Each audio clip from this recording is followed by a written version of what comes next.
Eu vou passar a palavra para a professora Ana Lídia Sawaia, né, professora da Unifesp e coordenadora do grupo de nutrição e pobreza dos Institutos de Estudos Avançados da USP.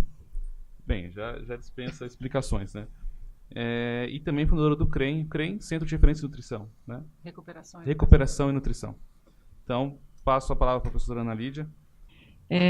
Essa é a minha filiação, que o Rodrigo já explicou. Este se chama Centro de Recuperação e Educação Nutricional e é uma obra social que nasce como um projeto de extensão universitária já há 25, 26 anos.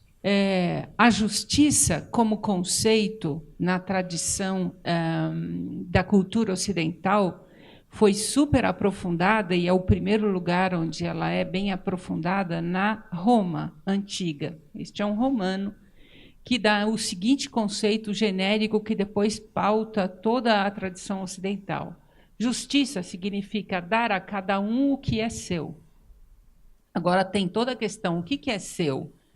A alma, o espírito, a casa, o dinheiro, o alimento, tudo isso é nosso, né? Então, a justiça é respeitar, facilitar, ajudar que cada um possa ter aquilo que é seu.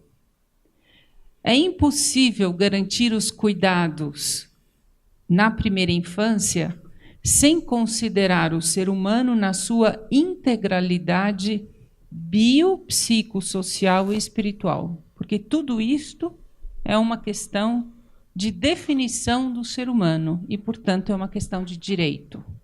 Na área da alimentação, por exemplo, foi um passo grande que o Brasil deu há poucos anos atrás, quando reconheceu que a segurança alimentar é um direito da pessoa.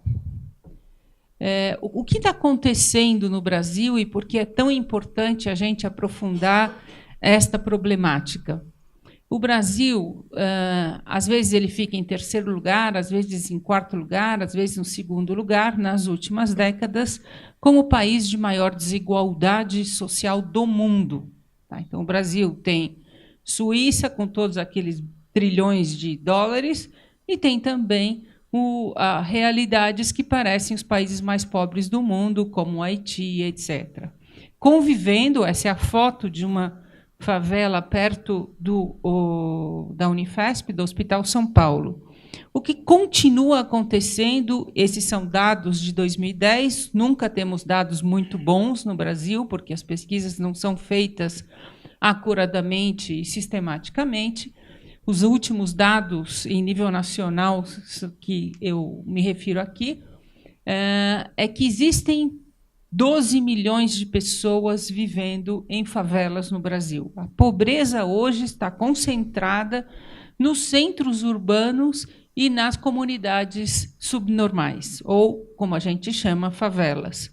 Só um detalhe de antes, o que tem acontecido? A população de favelas, isso é município de São Paulo, a população de favelas continua crescendo muito mais do que a população do município como um todo. Então, esta condição tem se agravado. Agora, eu queria mostrar para vocês, ainda descrevendo um pouco o quadro da pobreza, para depois a gente poder falar de política pública, um trabalho muito interessante feito pelo Banco Mundial em 2000. Normalmente, quando a gente fala de pobreza, são os estudiosos ou os políticos que olham para a pobreza com a luz de quem não a vive. Esse trabalho fez o contrário. Procurou definir o que é a pobreza na perspectiva de quem a sofre. Então, perguntou para as pessoas que vivem em condição de pobreza como elas definem, como elas entendem, como elas experimentam a própria situação. E foram essas as categorias que apareceram. Isso foi feito em nível mundial, tá? Foram milhares de pessoas de muitos países diferentes. Primeira coisa que uma pessoa que vive em condição de pobreza diz é: falta infraestrutura básica, estradas, ruas, transportes e água. Ela faz uma experiência cotidiana de que falta alguma coisa para ela conseguir dar conta das atividades diárias. Depois tem um outro aspecto normalmente negligenciado, quase sempre negligenciado nas políticas públicas, que é a dimensão psicológica. A pobreza carrega consigo experiências cotidianas de impotência, falta de voz, dependência, vergonha e humilhação. A possibilidade de manutenção da identidade cultural e das normas sociais de solidariedade ajuda-as a continuar acreditando na sua própria humanidade, apesar das condições desumanas. Aqui tem uma coisa muito interessante que eu posso acrescentar. O crescimento do tráfico de drogas no Brasil está também associado, e sobretudo associado, à destruição dessas normas sociais de solidariedade. Então, as famílias, a destruição das famílias nas comunidades gera toda uma desagregação, todo um desgarçamento, quer dizer, uma fraqueza das normas sociais de solidariedade, e isso aumenta muito as condições psicológicas negativas com relação à pobreza e, consequentemente, isso vai aumentar muito a violência. Está aqui a causa do aumento da violência que nós temos encontrado no Brasil. Depois, educação e saúde. As pessoas em condição de pobreza se dão conta que a educação oferece uma escapatória para a pobreza, se o ambiente econômico e a qualidade da educação melhorar, que não é o caso do Brasil. Entretanto, saúde precária e doenças são temidas como fonte de destituição. Os pobres ficam de 3 a 4 vezes mais doentes do que os ricos. A administração do patrimônio. Para o pobre, não é importante a renda, mesmo porque ela é esporádica e intermitente, às vezes tem, às vezes não tem. Mas sim as coisas estáveis que eles possuem, que em políticas públicas nós chamamos de patrimônio. As pessoas em situação de pobreza raramente falam sobre renda, mas focalizam sua atenção em organizar seu patrimônio físico, humano, social e ambiental, como forma de enfrentamento de sua vulnerabilidade. Eu, então, agora vou passar a mostrar, do ponto de vista concreto, como é que o Centro de Recuperação e Educação Nutricional, CREM, enfrentou a questão da desnutrição nas crianças e, mais recentemente, da obesidade. Essas são crianças, todas as fotos que eu vou mostrar para vocês são crianças do CREM, portanto, são crianças desnutridas. Para nós, foi muito importante a transformação dos conceitos que a gente tem do que significa combater a malnutrição e a pobreza. Todos aqueles fatores que o estudo do Banco Mundial mostrou, nós encontramos também na nossa população no Brasil. Nós fizemos já há muitos anos atrás esse furacão mostrando as condições, os fatores de risco, as condições importantes que vão determinar até a morte das crianças subnutridas. São condições socioeconômicas, dificuldades na família e condições de saúde. As condições socioeconômicas, baixa escolaridade, desemprego, condição de moradia precária, acesso inadequado ao sistema de saúde. Aqui, para nós, extremamente importante, eu vou voltar a falar disso, normalmente as políticas públicas do Estado simplesmente ignoram esse aspecto. A rede social frágil, as experiências adversas da mãe, dificuldade de acesso a alimentos e medicamentos e hábitos alimentares inadequados. Tudo isso vai levar a uma série de doenças e tem aumentado, a partir de 2015, e no Brasil, agora com essa crise econômica, tem aumentado a taxa de mortalidade, voltou a aumentar a taxa de mortalidade e diminuir a expectativa de vida. O que é o CREM? É um projeto de extensão universitária que oferece tratamento na comunidade, em ambulatório e em hospital-dia, nessas 3 localidades. O CREM começa, a atividade do CREM começa com um mutirão normalmente num sábado de manhã na favela. Nós fomos o primeiro grupo, e depois agora o Programa de Saúde da Família adotou essa metodologia, a dizer que precisava fazer uma investigação da condição de saúde e nutrição das crianças diretamente na comunidade. Que ficar na situação passiva do posto de saúde ou do hospital esperando o doente chegar era uma forma de realizar política pública não inteligente e muito cara. Então, nós propusemos que quem fizesse política pública na área da saúde, agora se organizou, embora tenha uma baixa cobertura, o Programa de Saúde da Família, e quando funciona bem, se deve ir na comunidade encontrar as pessoas. Isso é um mutirão de pesagem no sábado de manhã, onde a equipe do CREM vai numa determinada comunidade e, de casa em casa, convida as pessoas a trazerem as suas crianças para serem pesadas e medidas. E aqui já começa um primeiro atendimento de saúde. Fazendo busca ativa, portanto, diferente do sistema do município, que se chama SISVAN, o número de crianças com baixa estatura e baixo peso que nós encontramos, aqui é um exemplo para vocês verem, é muito maior do que aquilo que o município diz que existe. Quando o governo Lula diz que a desnutrição caiu, a gente diz, você não mediu direito. Tá? Esse é um exemplo do que faz o sistema de SISVAN e de quando você vai na comunidade identificar quantas crianças desnutridas. E um outro fato importante é que o problema a gente chama em saúde pública de dupla carga de doenças. O problema agora da subnutrição, e aqui a prevalência, e da sobrepeso e obesidade coexistem. A subnutrição não desapareceu no Brasil e agora aumentou o problema da obesidade. Ou seja, a carga para a condição de saúde, os gastos com saúde, tem aumentado muito no Brasil. Quem são essas famílias? O perfil socioeconômico das famílias do CREM. A coisa mais interessante é que, do benefício do governo, aqui no caso, Bolsa Família e outros, só 9% das famílias com criança desnutrida recebem benefício do governo. Tem toda uma... Quando você vai lá e vê e mede o que você encontra, é completamente diferente do discurso que tem sido feito do ponto de vista político. As condições de escolaridade são muito ruins, tá, nessa população.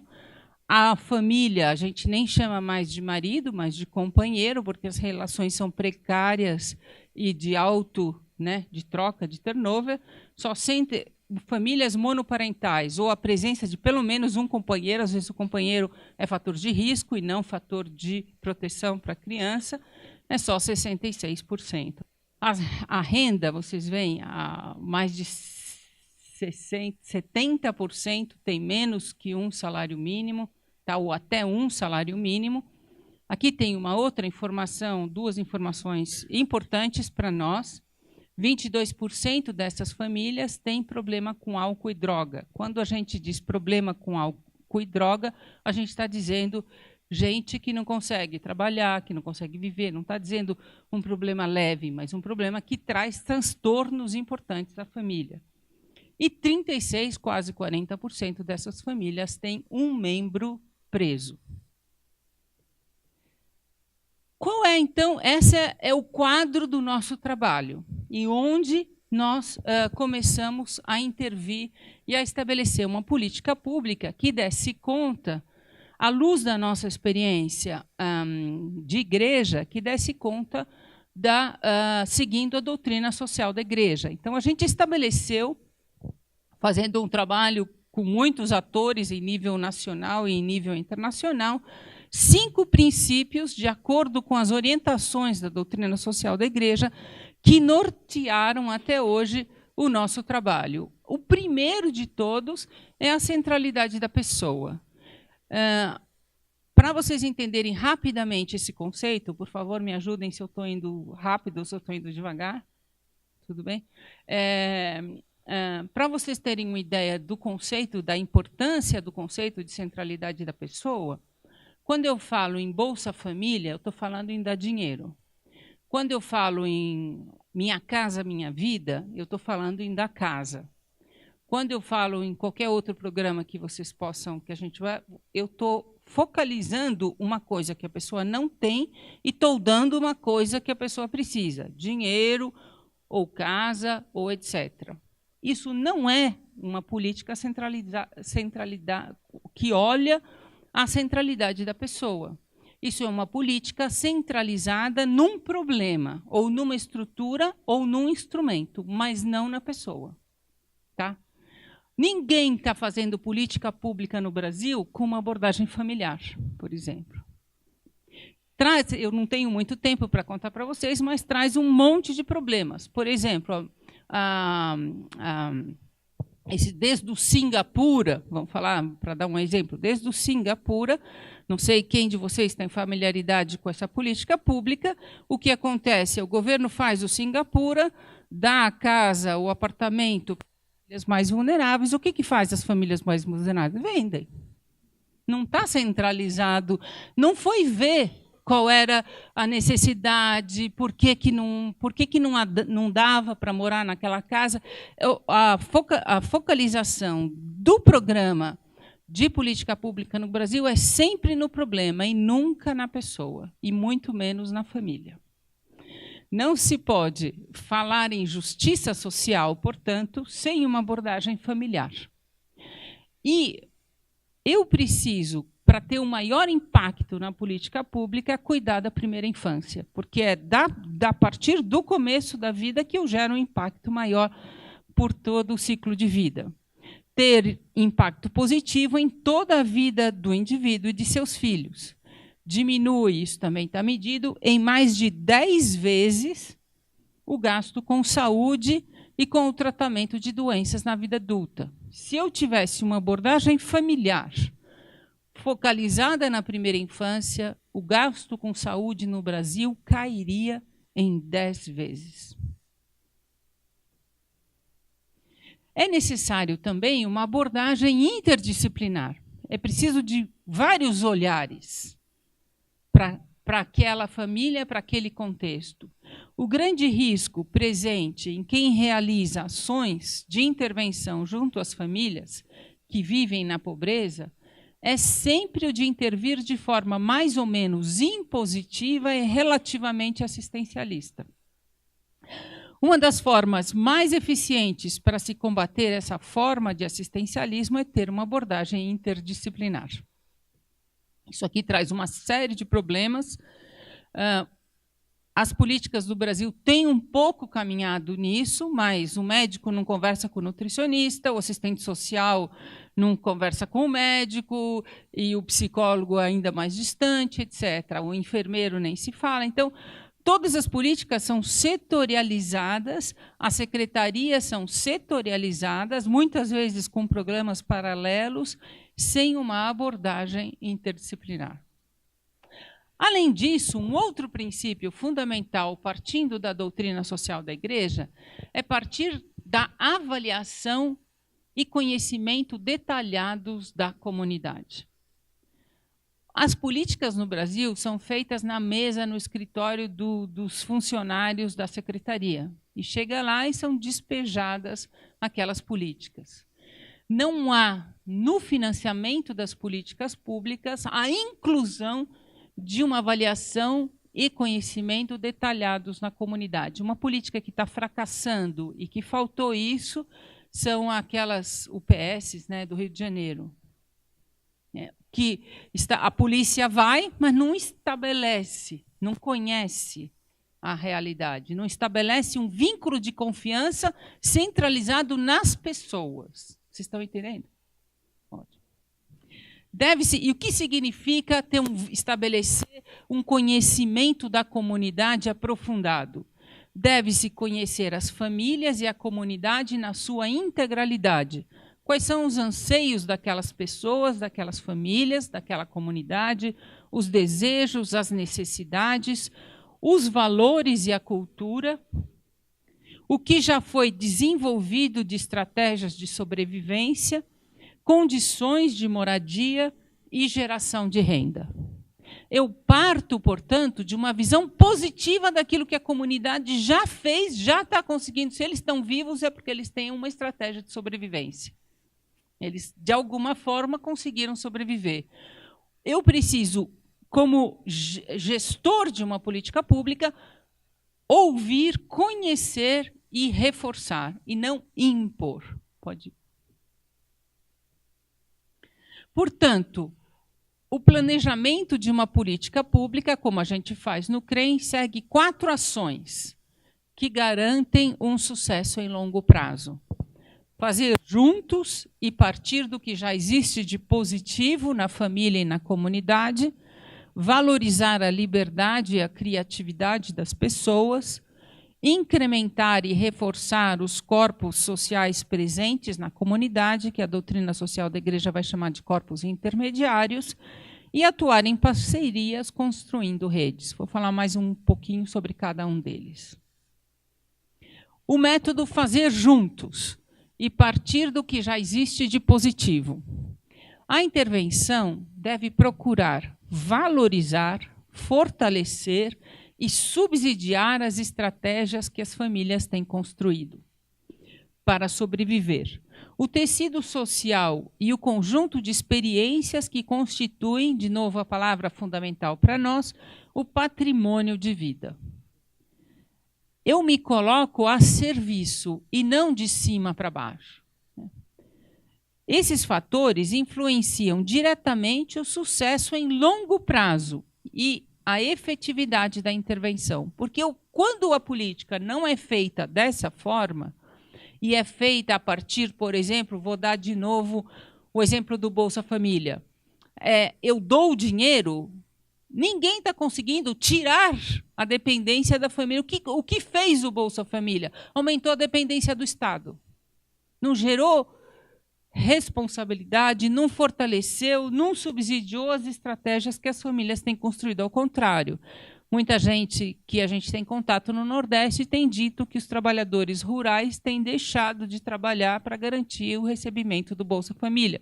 Eles ficaram mais pobres? Sim, porque eles ficaram mais dependentes do Estado. Menos autonomia? Sim. Diminuiu o patrimônio deles e não aumentou o patrimônio humano. É preciso, portanto, escutar, condividir suas vidas e necessidades e não partir de preconceitos. Eu sei, você não sabe. Ou ficar preso ao já planejado ou pré-determinado. Não é mais um encontro de pessoas, é o encontro da estrutura do Estado que impõe uma superestrutura naquela comunidade carente. Uma política ou qualquer ação que parta da relação nós sabemos, nós podemos, vocês precisam, vocês devem, nós damos, é uma relação falsa, que é mais comum do que se admite, mas não gera autonomia, o exemplo que eu dei do Bolsa Família, não é um processo educativo, nem promove desenvolvimento local em longo prazo. Compartilhar, portanto, implica... Eu poderia dizer que esta palavra, na doutrina cristã, se chama amor, se chama caridade. Eu não gosto muito de usar a palavra caridade, porque ela foi muito mal usada. Então, eu prefiro descrever para vocês o processo. Qual é o processo? Né? É o mover-se junto. Eu vou junto, eu te acompanho, eu te auxilio, eu te dou coragem, eu te dou força. Eu estou em companhia com você.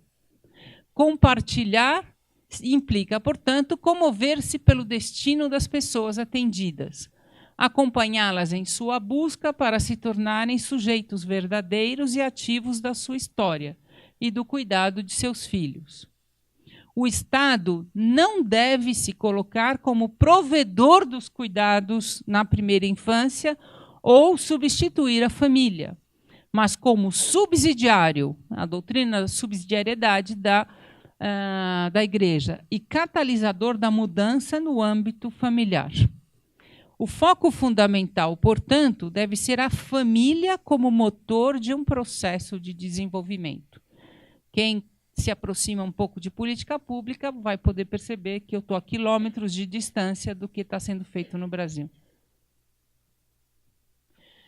Valorizar a liberdade e a criatividade. 3 ações importantes para quem faz gestão pública. A intervenção deve ser de ordem educativa. É preciso criar espaços de liberdade para que as famílias atendidas possam se expressar, agir, apropriar-se do processo de cuidar dos filhos. É preciso conhecer e valorizar a criatividade na gestão dos recursos familiares. Um exemplo disto aqui, que eu falava antes, foi o seguinte. Há uns anos atrás, é um exemplo paradigmático que eu gosto sempre de contar. Há uns anos atrás, o município de São Paulo tinha um projeto de dar uma pequena bolsa, antes ainda do Bolsa Família, uma pequena bolsa de recursos para a infraestrutura das casas. Isso já faz um certo número de anos, que depois foi uma política que se estruturou melhor, mas naquela época, era bem o início, o município, a Secretaria do Bem-Estar Social, chegou para a gente e falou, olha, nós temos esse programa, estes recursos que a gente quer dar para as famílias para melhorar a situação de vida na comunidade. Só que a gente quer que vocês, que têm contato direto com as famílias na comunidade, gerenciem esses projetos. Tudo bem. Nós trabalhamos com criança desnutrida. Todos os profissionais de saúde sabem que a desnutrição só acontece se tem insalubridade na moradia. Então, a nossa ideia, claro, primeira, mas indiscutível, que ninguém nem passava pela cabeça que poderia ser diferente, era oferecer para as famílias que moravam em barracos banheiro. Então, a gente tinha decidido, na nossa cabeça, que a gente ia fazer banheiros, né? Ia orientar as famílias a construírem banheiros para melhorar a condição de saúde das crianças, diminuir infecção, diarreia e etc. E tal. Só que, usando esse método, né, a diretora, assistente social, que inclusive é formada aqui na PUC, disse, vamos escutar as famílias, vamos perguntar o que elas querem fazer com o dinheiro. Quando a gente falou que a gente achava que o melhor era construir banheiro, vou dar um exemplo para ser rápido. Uma senhora falou assim, banheiro? Vocês que têm problema que a gente não tem banheiro, a gente está acostumado a não ter banheiro. Vocês querem que a gente enterre o dinheiro no banheiro? Ninguém quis banheiro. E uma outra, a conversa avançou e uma outra senhora disse, olha, se a gente enterrar o dinheiro no banheiro, porque o enterrar dinheiro no banheiro já tinha ficado corrente na reunião, se a gente enterrar o dinheiro no banheiro, a gente vai continuar a ser pobre. Se vocês derem o dinheiro para a gente fazer alguma coisa, então uma queria fazer o puxadinho para cabeleireiro, para cortar cabelo. A outra queria comprar uma máquina de fazer fralda. Né? Quem era o inteligente? Quem era o burro? Eu ou eles? Né? Então, é isso que significa valorizar a inteligência, a criatividade que aquelas pessoas têm. Isso significa fazer junto e não fazer para. Tá? Sem valorizar a liberdade e a criatividade, não há real processo educativo. Educar é introduzir a pessoa na integralidade da realidade e não mera transmissão de informações de forma passiva ou unilateral. Não se trata de inventar uma solução. Esse é um outro problema de quem faz política pública. Está achando que sempre tem que inventar uma solução nova. Cada governo que sobe inventa a sua própria solução. Mas de encontrá-la no relacionamento com as instituições e com a população que é usuária dos serviços, valorizando e aperfeiçoando as tentativas que já são feitas, em cada contexto e com particularidades diversas. O ambiente condiciona, quando a gente fala em liberdade e criatividade, os sociólogos olham para a gente querendo nos matar. Liberdade? Quem tem liberdade quando se é muito pobre? Não se tem liberdade. Tá? E a gente vai dizer, olha, a gente, doutrina social da igreja, tá?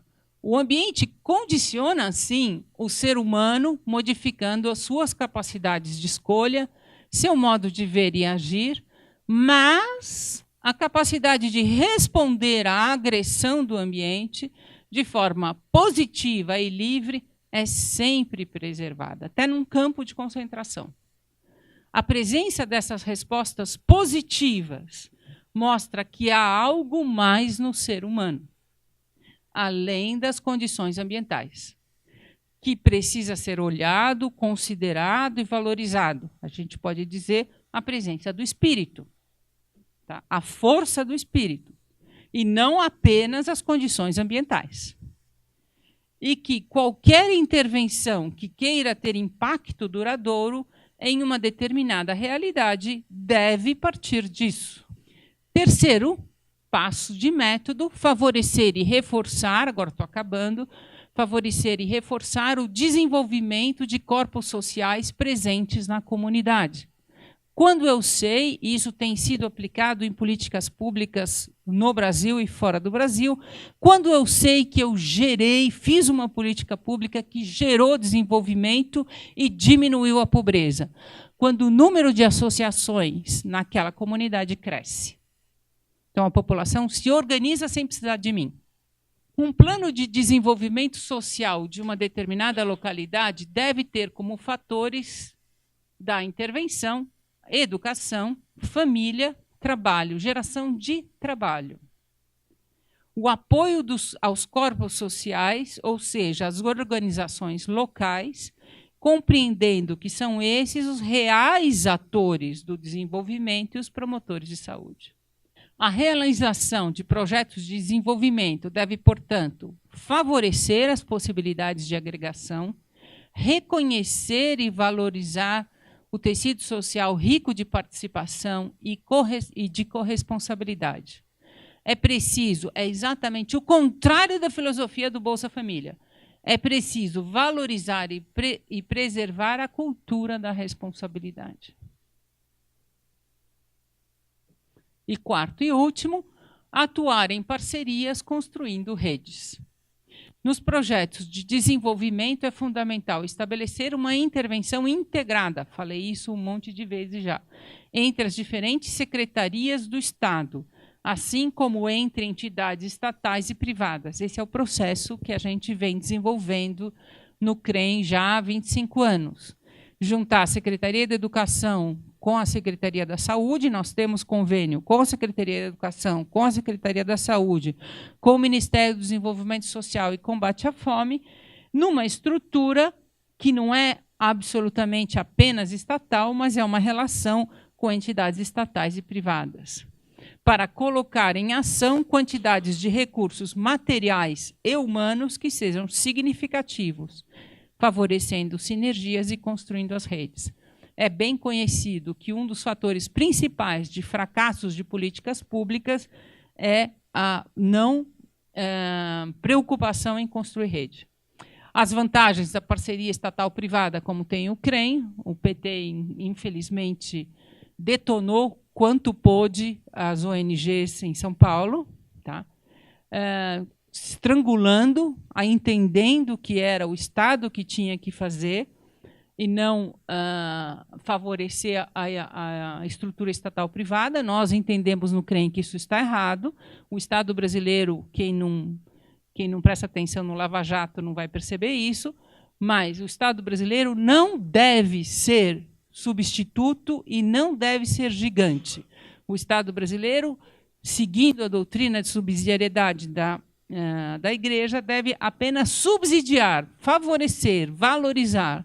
E a estrutura de maior utilidade para a realização de políticas públicas em longo prazo é a parceria estatal-privada. Por quê? Porque tem estas vantagens. Possibilidade de se manter uma clara identidade do sujeito social, maior garantia de controle, se vocês quiserem, se alguém tiver interesse em aprofundar isso, eu posso depois. Maior sucesso de uma determinada ação no tempo, permite a ação social que não depende exclusivamente do poder público e da burocracia inerente ao processo, fortalece a sociedade organizada, tornando-a propositiva de ações sociais de interesse próprio, evitando-se reduzir as ações da sociedade a ações apenas reivindicativas. Essas iniciativas geram uma sociedade mais construtiva. E aí, termino a parte teórica e só vou mostrar para vocês algumas fotos de ações que a gente faz no CREM que seguem esses princípios que eu acabei de apresentar. A primeira, por exemplo, é uma oficina que a gente chama Arte na Cozinha na Comunidade. A nutricionista do CREM vai na casa da mãe, que tem crianças com problemas nutricionais, e cozinha junto. Ou então, a relação entre a professora, diferente do que acontece nas creches normalmente, a professora no Hospital Dia do CREM, que acompanha, faz a alimentação, o processo de se alimentar, o sentar à mesa, tudo isso são processos educativos. Faz parte da educação da criança não só ensinar a ler e a escrever, mas ensinar a viver e a comer. Uma outra, são todas crianças desnutridas, tem muita inapetência, a falta de conhecimento de diferentes alimentos. E uma outra coisa que a gente faz para estabelecer também, a gente faz com os pais e a criança, e das crianças entre si, se chama vivência culinária. Mexendo, trabalhando, experimentando, preparando alimentos, a criança se desenvolve. Uma outra experiência de vivência culinária. Uma outra ainda com crianças que têm mais dificuldade ainda, a gente tem feito isso também agora com crianças obesas, tem mais dificuldade ainda de ter um relacionamento, vamos dizer assim, normal com o alimento, se chama oficina de manipulação. Oficina de manipulação, uma outra foto. A questão da higiene, quer dizer, tem tudo que a gente faz com a criança através de oficinas concretas, tá? E também a mesma coisa vale para as famílias, através de ações concretas, são processos educativos que geram autonomia e geram criatividade e experiência de pertença. Isso é uma criança com piolho. E como as crianças do Hospital Dia têm todas subnutrição moderada grave, a gente tem assistente social, enfermeiro, tira a pressão, cuida da diarreia, dá remédio, etc. Dá remédio, como eu falei. E esse quem tiver interessado, esse é o site do CREM, e esse é o site do nosso grupo lá de pesquisa em nutrição e pobreza do Instituto de Estudos Avançados da USP. Seja no site do CREM, vocês vão encontrar muito material sobre o que eu falei, seja aqui no do IA, tem um monte de publicações e tal sobre esse trabalho. Muito obrigada.